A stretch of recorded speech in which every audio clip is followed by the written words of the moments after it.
So today's tutorial is going to be a big one. I will be showing you where to get Rust Edit, how to direct Rust Edit to the proper Rust folder, how to make custom maps from scratch, what tools Rust Edit has to offer and how to use them, how to manipulate prefabs, how height maps work, how to get map files from your client, how to host your own local testing server, connect to it to test your maps, and also how to choose a map from playrust.io and then open it up in the editor. As always, there are chapters you can click in the description if you want to skip a section or rewatch something. If you have any questions, leave me a comment, leave me a like if I helped you in any way. Then you're really helping me in return for helping you. Good luck. Hey everybody, and welcome to another Rust tutorial. Today we're not going to be talking about hosting, just a little bit. We're mainly going to be talking about custom maps, and in particularly, as you can see on the screen, the Rust Edit custom map editor by KillU. And I'm first going to show you where to download it. So when you go to rustedit.io and just log in through Steam or create an account, whatever you prefer, scroll all the way down to resources and then releases. Just download the newest version. For me, that's 1.0.4. and just download it. You don't have to install anything, just run it and you're done. The first time you start up Rust Edit, it will ask you where did you install your Rust, and in case you don't know, just go to your start, search for Steam, right click on it and go open file location, then go up a little bit and it says here Steam apps, common, and that's where all your games are installed, so Rust. So for me it's Steam, Steam apps, common, Rust. And only the first time when you start it up, it will give you a pop-up or a message or something saying like, where did you install it? Just do that once and then it can actually load all the prefabs, all the red towns, etc. into the memory. So when you're in the editor, you can just drag and drop them in and move them around without it having to load anything once you're in the editor. So when you get into the editor, you got two options, create new and load map. We're going to create new first. And it asks us what size do we want, and we can choose a number between 1000 and 6000, 1000 being the smallest map we can make and 6000 being the biggest. It asks us what height map do you want to use, or do you want to use the height map. We're not going to for now. A height map image is basically an image you can create your own, or probably going to download from Google or something, and it will then create a geometry or a landscape from that image. So you could download a height map from a particular area that you know, and then it will try to create a recreate that area, basically like the hills and stuff, from that image. And I'll show you in a little bit what that does. Then it asks us the height map for the floor, so basically how high do you want the floor to be. And there's one thing you have to keep in mind. There's two things that are going to be in the editor. One is going to be the floor, and that's like a big flat square that we are going to edit, and one is going to be a flat square the same size that we set right here for the water, and the water is always going to be at 500. So I'm going to set this at 499 and press create, and then it should create the floor just under the water, so then we can go in and raise the floor out of the water wherever we want. I'll be back when this is finished. So when this is finished, you should see this, and if you go to help and about, it will tell you the WASD. You can move the camera, shift, you can move it faster. If you hold your right mouse button, you can look around, and if you scroll, you can zoom in and out. So if I'm scrolling, I'm zooming in and out. If I use WASD, I go around, or I fly around, whatever. If I use shift, I go faster, and if I hold my right click, I can look around and also fly at the same time, of course. So a little bit like a video game. And if you're a gamer, this should feel pretty comfortable, pretty quick. So because I put the floor height at 499, it's just under the water. So let's just go from the left to the right. First of all is prefab list, and a prefab is prefab stands for prefabrication. And basically what they did is they made all the red towns and everything like prefabricated, so everything is built in, all the fireworks, all the key cards work, everything is like a prefab thing. And you can just click on them and you get a little preview here, and with those big red towns is not really always the best representation, but you can just drag it in and then fly around.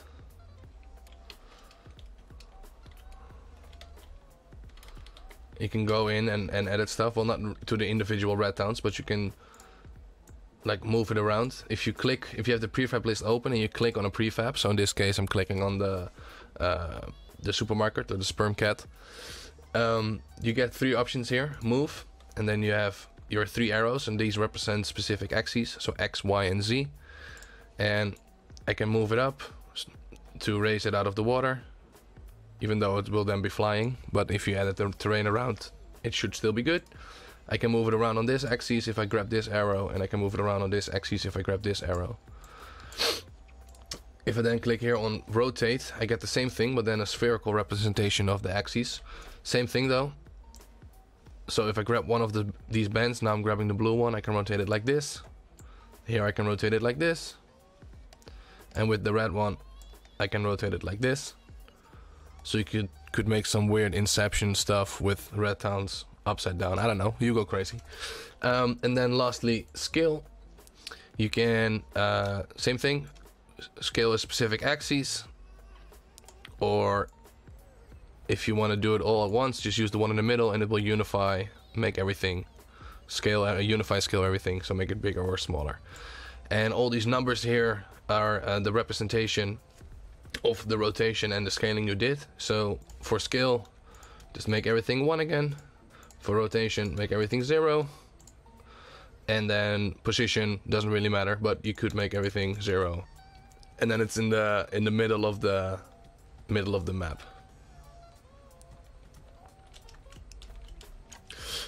So if you mess up, you can make everything back to normal.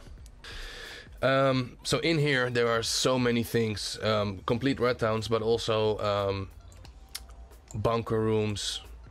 So you could make your own. If we go to the floor and actually snap it to the floor, you could make your own bunker and just maces and stuff, and just line these up. I don't know if these line up. Well, they seem to line up. Of course you wouldn't be placing this in the water, but it's just to demonstrate. And you could go crazy. You can make your own red towns basically with these things, and also with these prefabs. For example, if I go to Hapis and then the old cave and just drag it in there, you got the old cave. If you're an old player, which I am. I'm definitely an old player and an old Rust player. So that's the prefabs. If we then go to terrain tools, we got 4 options. We can raise, lower, flatten, or smooth. And we're going to raise first. Here we have a blue thing that is our brush. So if we make it bigger, we have a bigger brush. It should be self-explanatory. And the brush intensity is also probably self-explanatory. So if I now move a lot, it only moves a little bit. So let's say I wanted to edit the floor around this cave. So if I up the brush, it goes a lot quicker. And if you up it really bad or really much, it goes really quick. I don't even have to move my mouse and it will just go. So this might be a little bit crazy. So then you go to lower, and you could of course get a bigger or smaller brush and more or less intensity. And you can just watch out where you click. You can just lower it again. Of course you should take a lot more time than what I'm doing and go in meticulously and just make everything good, make it look good, whatever. I'm not going to show you how to make things look good. First of all, I'm also pretty new to this tool, so I don't have a lot of tips and tricks yet. But this is more to show you what kind of tools you have, what you can do, and then it's up to you to be creative and get familiar with the tools and get good at it. And also wait for more updates, because now you can only use a round and a square brush, which is pretty good to get started. But in the other editor, which is a lot more difficult to set up and use, you have a lot more brushes and a lot more things, especially with texturing and stuff, which we'll touch up in a little bit. Just having a round and a square brush is really limiting. But for the trainer stuff, should be good in the beginning to get you started. And also in the, I think more brushes will be added in the future. But that's just me hoping for features. I don't have any insight on that. Anyway, lower makes sense, height, raise makes sense, smooth tries to even out the terrain between, so the highs and the lows. So if I click here, it's going to lower this and raise this, you see, and then use less intensity if you don't want to have it make such big changes, so you can really go in and edit places you want. And then lastly we have flatten, and this is a little bit more difficult but still not that hard. Brush size, same as always. and then flatten height, it will paint at a set height. So here it's 500, so it's just raising the floor at the same height of the water basically. And if I put this at 510, it will paint at 510, and then for example go back in with the smooth and smoothen it all out. But like I said, I'm not going to spend any time making things look good. I'm just showing you what you can do. And one thing with the Flatten tool is you can Ctrl right click somewhere. If you forget this, it's also in the help. Ctrl right click. So if I Ctrl right click here, I now select this height, and I will then paint at that height. If I Control right click here on the top, I will then paint at that height. So for example, if I would make this like a plateau, and I would Control right click here, get a smaller brush, I could make like a plateau inside the plateau, and then of course go in and smoothen it all out if you wanted to make transitions and stuff. So that's the smooth, flatten, lower and raise. And for the terrain paint, to make more sense, we're going to open up a map. But before we're going to do that, I'm going to show you a quick few examples of the height map. So you go to File, New, and we're going to select a height map. And it asks us the height of the floor, so I'm going to do 499 again, so it's going to raise everything out of the water. And now this should load up a lot quicker because it doesn't have to do the prefab loading again. So when this is done, you can see it actually created terrain or geometry from our height map. And I'll show you a few more examples. They don't all work that well, but some of them give like a good starting point. Like this area looks pretty good. Like the mountains are a little bit rough and stuff, but you could lower that and go in. But I would rather use like a height map of something small. This is maybe a little bit too big, and then go in and change that instead of starting all the way from scratch. But that might depend on your idea of whatever you're going for. Something like this I think would work good for a starting example, and then you could build your own stuff here and edit this of course. But you could already add red towns in here, or this is like a good starting point, like I said, depending on what you want to do. Okay, so we're going to open up a map. So where do you get a .map file? Well, first of all, someone might release it somewhere on a Discord, on a website. So just download that, go to File, Open, and open it up. Or you can go to Rust, just join any server randomly. Let's load it. We're not actually going to play, so we're just going to exit Rust right away. So we then go to our Rust folder in our Steam. So Steam Apps Common, Rust. There should be a maps folder, and there should be a procedurally generated .map file with the date of your day, whatever, today, whatever. So we go open Rust edit and we open up this file. We should get the same map as we were in just before. So we're going to load map, select, and for me it automatically goes to the right folder, but you might have to navigate to that client maps folder. Open up the procedural map and click load. And since I closed down the editor, this might take a little bit because it has to do the asset warm up again. So when it's done, you should have your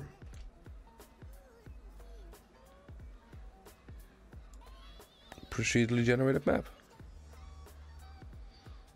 A little bit laggy.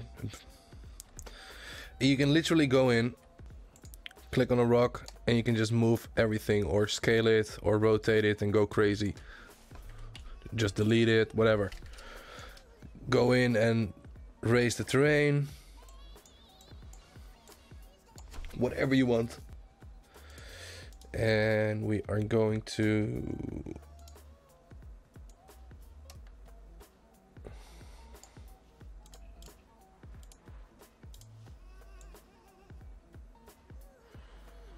put a rather large sphere or dome or whatever you want to call it in the water. And we're going to lag a little bit more. We are going to raise the terrain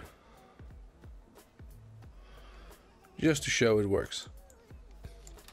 Okay, so we made our few edits, to prove that it's the custom map that I just edited.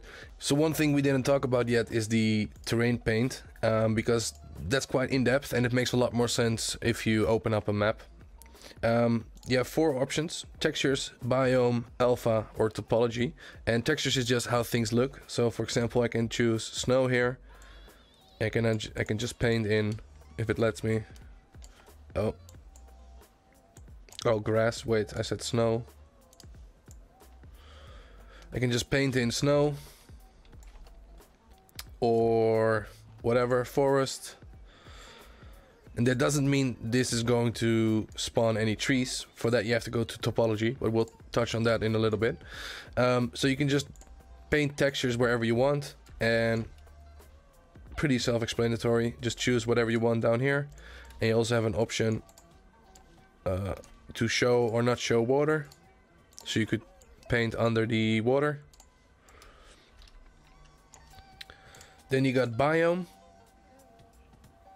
And biome, it depends or decides what kind of temperature or what kind of climate it is, basically. So snow is for the Arctic, green is for the grassy part, and then you got the temperate over there, which is the tundra, the desert stuff.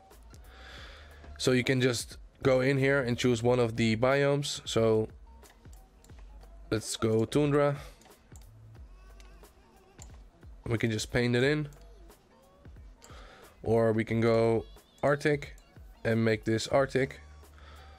So now this part here will look like the snowy bit.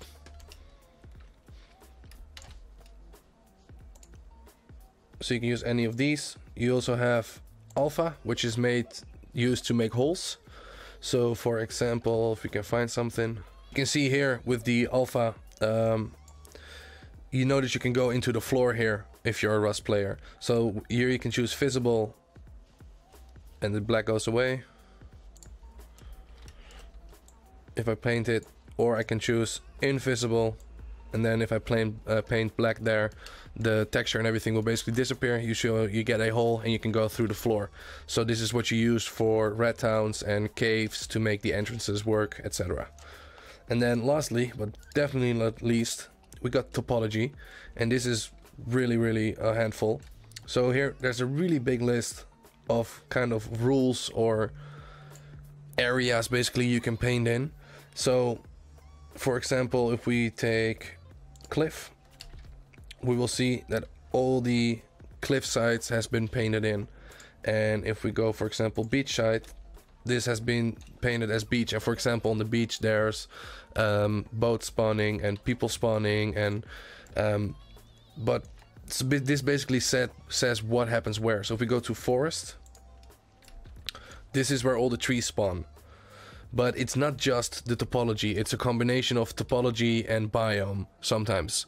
So for example, for the spawns to work, you have to go to topology and then tier 0, 0.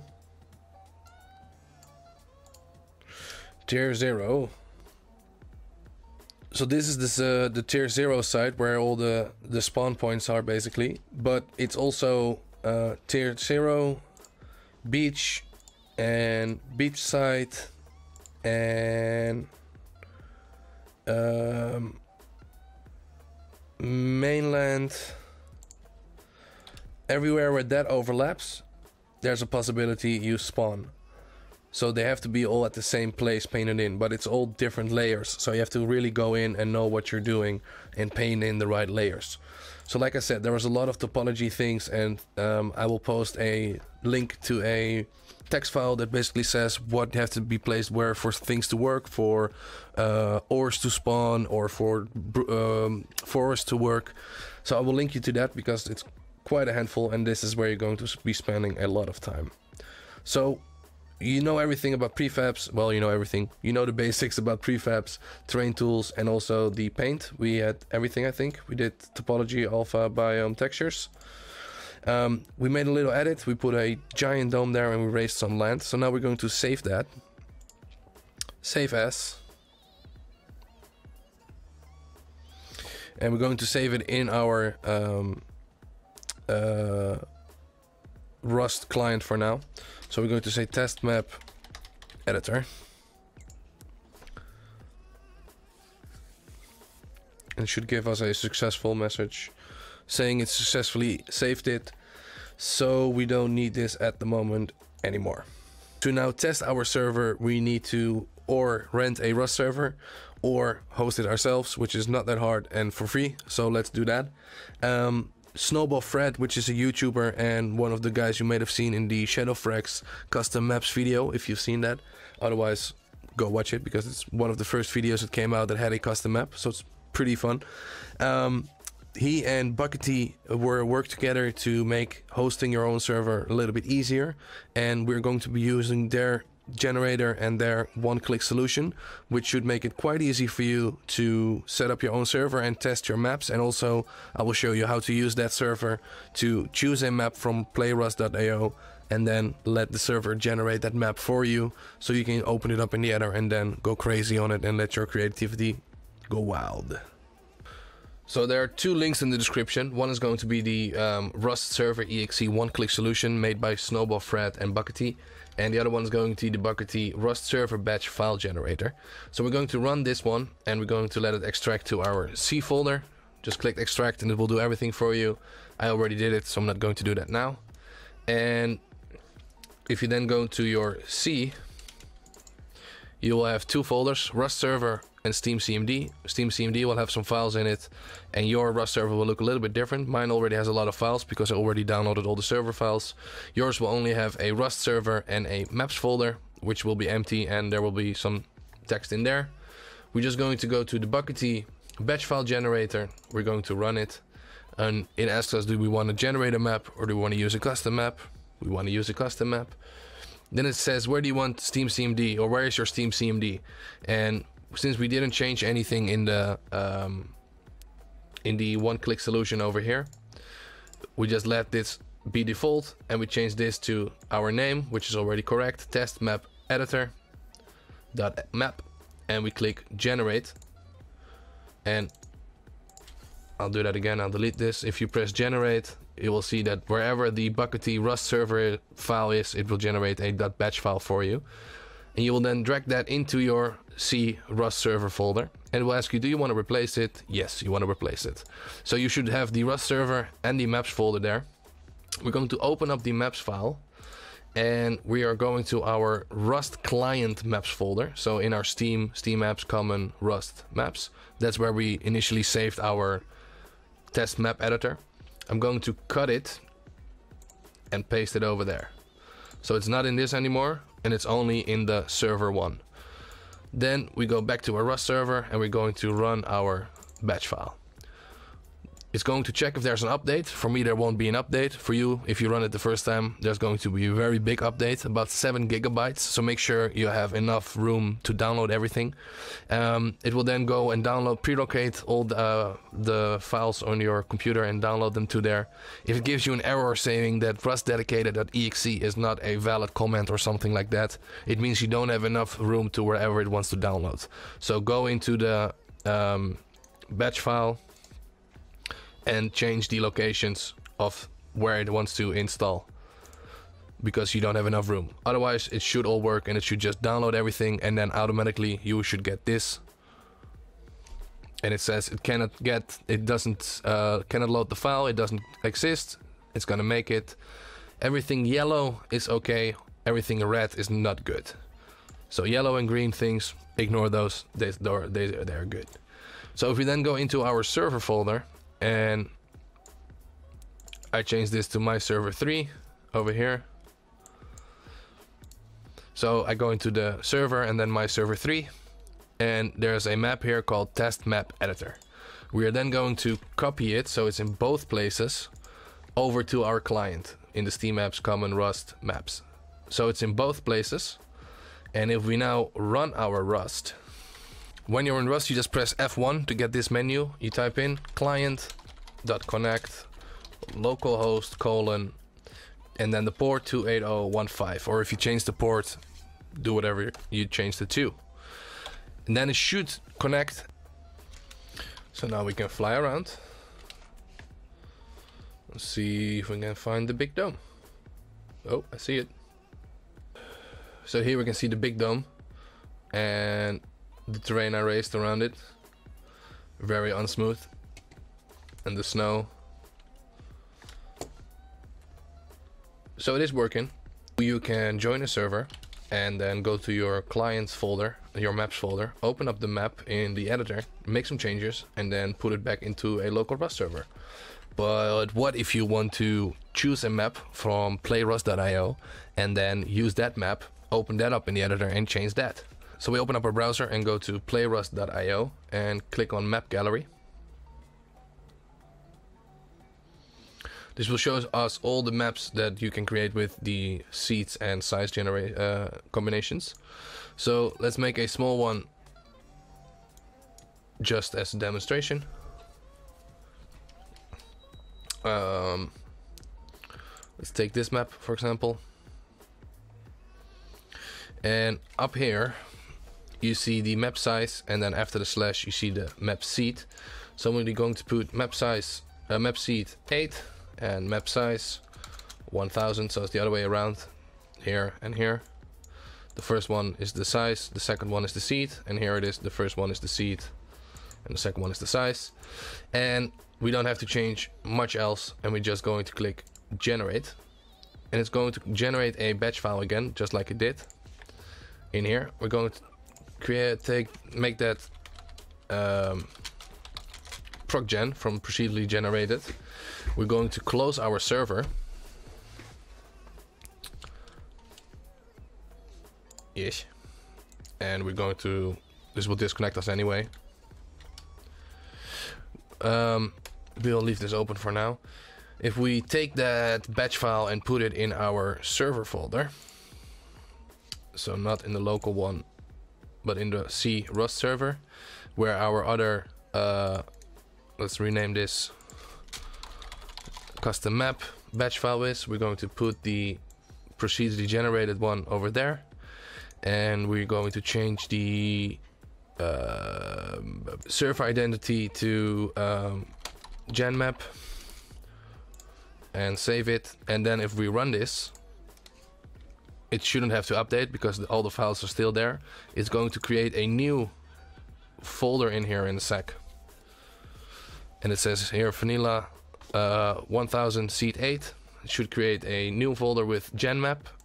And when this is done, it says now generating. It will then create the .map file in this folder, and you can then open it up in Rust Edit just like any normal map. And then if you would like to, you also know how to put it back up in your Rust and run it locally. So here it is, the custom map. It's really small because it's a small map. So let's open it up. So we're going to load map, select, go to our Rust server. So C Rust server maps. No, sorry. Rust server gen map procedurally generated, load. So when it's done, you should have your own little map that you chose in the editor, and then you can go crazy and edit everything. And the cool thing about this is that all the topology and everything is already working. I should say everything a lot more. Everything. It has everything. Works great. So I think that kind of concludes the tutorial.